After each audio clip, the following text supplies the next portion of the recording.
আজকে বৃষ্টি নামতেছে, তাই খিচুড়ি রান্না করব। এখানে মুগ ডাল, মসুরের ডাল আর খেসারির ডাল 3টা দিয়েছি, আর সাথে আলু দিয়েছি আমার ছোটোর জন্য। তো আমি সব একসাথে মিক্সড করে তারপর বসাই দিব।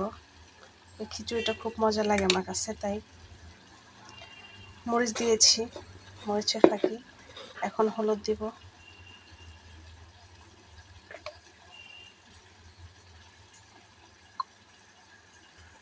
এক এক করে আমার সব মশলা দেওয়া হয়ে গেছে।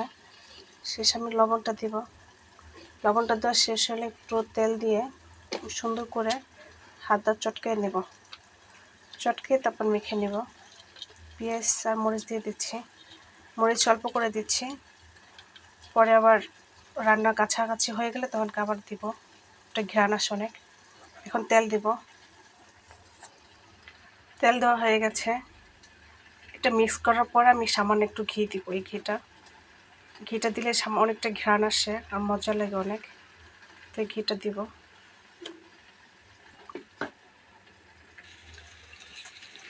ভালো করে চটকা নিলাম, চটকানো শেষ হয়ে গেলে সুন্দর একটা ঘ্রাণ আসে। তো এখন আমি ঘিটা দিয়ে দিব। আমি এখানে 1 চামচ ঘি দিচ্ছি, ঠিক 1 চামচ ঘি। এখানে পানি দিব না, এখন আমি এটাকে কষাবো সুন্দর করে।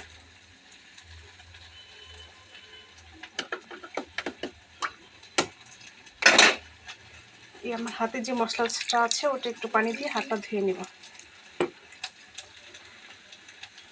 এখন আমি চুলায় বসাই দিলাম একটু, এখন ঢেকে দিব ঢাকনা দিয়ে। হ্যাঁ, চুলাটা মিডিয়াম আছে। খিচুড়িটা হইতে হইতে বা একটা রান্না বসাই দিই। যেহেতু আমার চুলা ডাবল চুলা, তাই চাল কুমড়া দিয়ে আজকে সবজি রান্না করব। চাল কুমড়া আর হচ্ছে টমেটো, এটা দিয়ে আজকে সবজি রান্না করব। ততক্ষণ খিচুড়ি হতে থাক, এটা বসে আমি। কষানো হয়ে গেছে, আমি এখন পানি দিয়ে দেবো।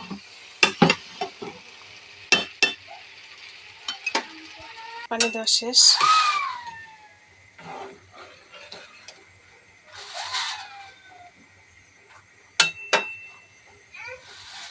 রান্না শেষ, আর একটু হবে।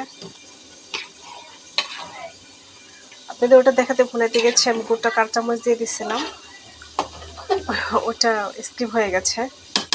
আমার খিচুড়িটা শেষ, আর একটু চুলায় রেখে নামাই ফেলবো।